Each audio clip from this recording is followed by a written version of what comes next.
No dia 25 de julho de 2010, estava acontecendo a 11ª etapa da Fórmula Indy, no aeroporto de Edmonton.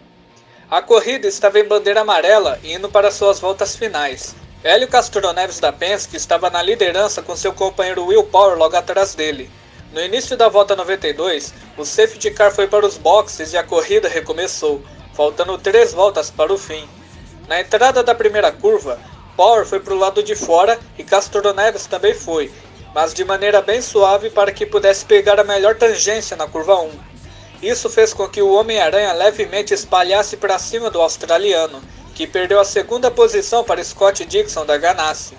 Hélio manteve o ritmo e cruzou a linha de chegada em primeiro. Dixon foi segundo e Power o terceiro. Mas a direção de prova interpretou a manobra de Hélio Castroneves sobre Will Power como uma manobra de bloqueio. O lance foi imediatamente revisado pelo comissário-chefe da IndyCar, Brian Barnhart, que resultou na bandeira preta para o piloto da Penske 1 minuto depois daquela manobra. Castroneves havia sido informado pela equipe sobre a penalidade de drive-thru, mas optou por permanecer na pista e cruzar a linha de chegada em primeiro. Mas não adiantou nada. Castroneves foi punido e Dixon herdou sua segunda vitória na temporada. Power foi o segundo com Franchitti em terceiro. Hélio despencou para a 10ª posição e o Homem-Aranha ficou furioso e foi atrás da direção de prova em busca de explicações. Ele até agarrou o chefe de segurança Charles Burns pelo colarinho da camisa. O piloto argumentou que havia dado espaço para Power no lado de fora e considerou a atitude do comissário-chefe Brian como um absurdo. A Fórmula Indy, por sua vez, multou Castroneves em $60 mil por conduta antidesportiva. O brasileiro pediu desculpas por ter agido de cabeça quente, mas ainda considerava a punição um ato bastante injusto. O comissário-chefe Brian Barnhart deu seu ponto de vista, alegando que não errou em nenhum momento o que havia feito, e que Hélio não deveria mover o carro para cima do adversário enquanto ele estivesse sendo ultrapassado. A famosa regra do bloque, onde o piloto só pode se mover uma vez na disputa e não deve bloquear o piloto de trás. Hélio em 2008 chegou a fazer isso contra Justin Wilson em Detroit e devolveu a posição. Então a regra em si fazia sentido, mas foi muito mal aplicada. Os pilotos que estavam envolvidos diretamente naquela situação, como Power e Dixon, alegaram que não houveram erros da direção de prova, mas que a punição de fato era bastante pesada.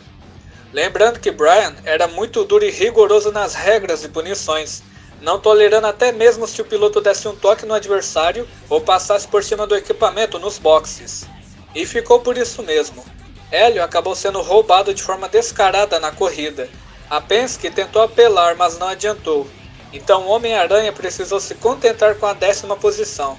Foi um dia horrível para nós brasileiros, já que no mesmo dia 25 de julho de 2010, houve aquele lance polêmico da Fórmula 1 no GP da Alemanha. Após essa polêmica, a Fórmula Indy tomou uma atitude para 2011, lembrando que ela tentava ficar o mais próximo da Fórmula 1, a respeito de rigidez e regras. Mas como não deu certo, precisou agir. Então o que ela fez foi a seguinte: ela retirou a regra do bloqueio e também retirou Brian Barnhart como comissário-chefe, e ela deixou o poder nas mãos dos pilotos, onde não precisariam se preocupar com toques e jogadas duras. Então era quase assim: tocou no adversário? Ok. Foi de propósito? Não foi. Dava para evitar? Não dava. Então está tudo bem.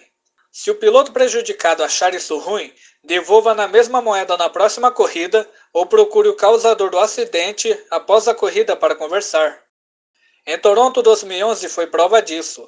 Ryan Briscoe rodou Tony Kanaan, que abandonou, e nada aconteceu. Os rivais diretos no campeonato, Dario Franchitti e Will Power, se encontraram.